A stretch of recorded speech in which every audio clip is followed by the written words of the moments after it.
Every legend leaves a trace. Some linger in memory, others in things that were never meant to fall into human hands.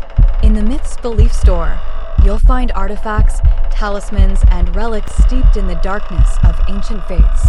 Enter if you dare to touch what is forgotten and terrifying. Link in the description.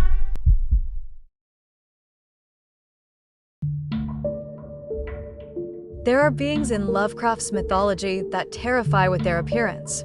There are those that terrify with their power. But there is something far worse, something that terrifies by the very idea of its existence. Today we speak of Shub-Niggurath, the black goat of the woods with 1,000 young. Something that should not have a name, and yet it does. That name is not a description, it is a warning. Anyone who speaks it does so in a whisper, as if afraid the forest might hear, and answer. Shub-Niggurath is not a god, not a demon, not even a monster. It is a living principle of the universe, pulsing, eternal, unstoppable fertility. Not fertility in the sense of life as we know it, but life that grows because it must grow. Life that knows no boundaries. Life that never asks whether it should exist.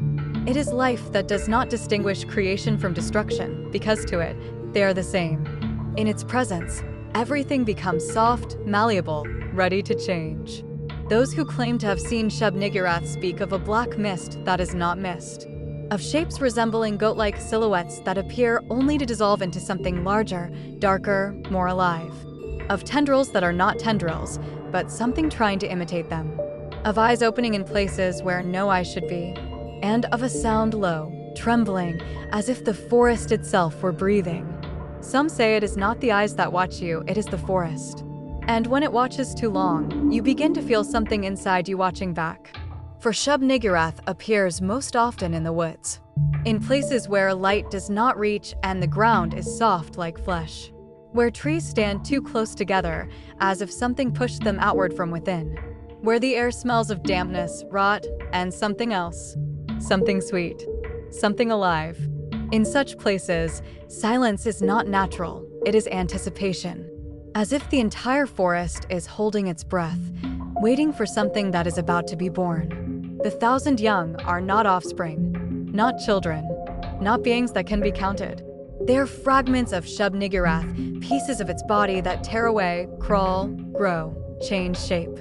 Sometimes they look like goats, sometimes like trees, sometimes like something trying to imitate both at once. Each one is alive, each one is aware, each one is hungry. Some stand motionless for hours, as if waiting for a signal. Others move only when no one is watching. The cults of Shub-Niggurath are unlike the cults of other great old ones. There are no scriptures, no doctrines, no temples. There is only the forest, the fire, and a circle of people who know something is coming. Their rituals have no words, only a whisper that does not sound human, and the silence that falls just before the ground begins to move. The worshippers do not pray, they plead. And what arrives is never what they expected. They ask for fertility, for abundance, for life. But Shub-Niggurath does not give life. It imposes it, forces it into places where it does not belong, splits the world open from within. And what it leaves behind does not resemble a blessing, more like a warning. Sometimes new trees grow where the ritual took place, but their bark is soft, and their branches move even when there is no wind. Sometimes hoofprints appear, but they lead into places where no path exists. In pop culture, Shub-Niggurath appears in games like Bloodborne, Call of Cthulhu, The Sinking City, and Arkham Horror.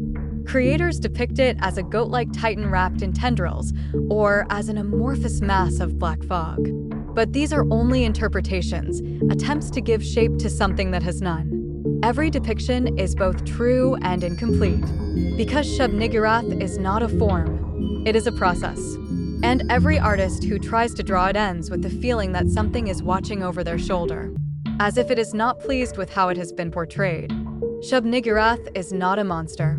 It is a reminder that life itself can be a nightmare, that evolution does not need to be beautiful, that there are forces that create not because they want to, but because they cannot stop. And now tell me, would you dare enter a forest where the ground breathes? Would you look upon something that lives, though it should not? If you enjoyed this episode, leave a like, subscribe to the channel, and tell me in the comments what the next film should explore.